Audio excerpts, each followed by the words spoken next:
He says my whole name. He says, Coss Marte, and I'm like, who the fuck is you? Like, what are you doing here? He's like, this is Detective Joseph King from the DEA. Your whole operation is done. I'm like, the fuck? I didn't believe. I was like, why is this white guy doing in the Bronx? I try to like move, and as soon as I turn around, there was like about a dozen officers just tackled me on top of my car.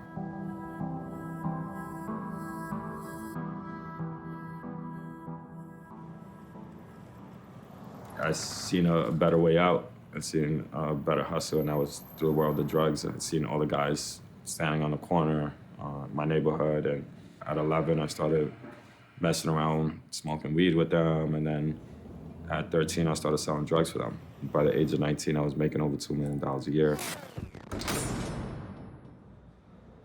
I was sentenced to 7 years in prison. They called me to the medical unit about a week later. She sits me down and she's like, if I don't start eating correctly and working out, that I might die of a heart attack within 5 years. You know, and like, I'm not gonna die in this place. And I started exercising right there and then and started doing like jumping jacks, dips, push-ups. I remember going up to the pull-up bar and I couldn't do a pull-up and there was people like making fun of me. It's like a line of like 20 guys to use a pull-up bar. And they're like, yo, get the fuck out of here. And then like, I go behind the lines, just try to do more, you know? In 3 months, I lost 40 pounds. It felt like freedom. Who started this fire? Me and Dad. Yeah. My son would throw like tantrums sometimes and like be like, why are you here? Like, and tell the officers. I remember one time he told the officers like, why you don't let my daddy go? And he's like, I just told him, I just like, don't worry about it, I'm coming home soon. I literally helped him with his ABCs over the payphone in the prison.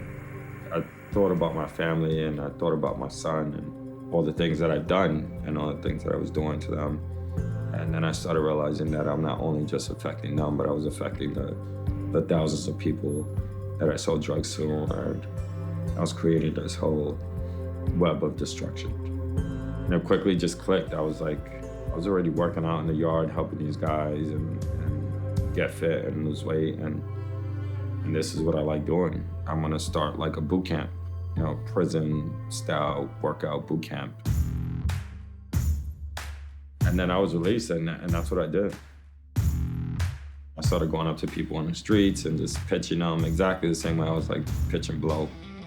And sometimes I'll just see a lady like running like yoga pants and I'll just like run right beside them and it's like, hey, how's it going? I'm running this prison-style boot camp. If you're interested, you come over here at 5:30 a.m. I got 1 million no's, but I got a couple yeses.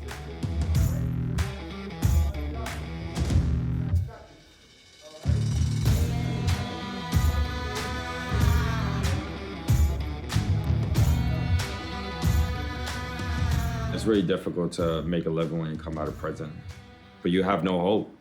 You come out, nobody wants to hire you. I remember like filling out a couple applications and like it says, have you ever been convicted of felon? And I had to check the box yes, and I would hand that over to a manager and they'll be like, we're gonna call you back. And I'm like, no, you're fucking not.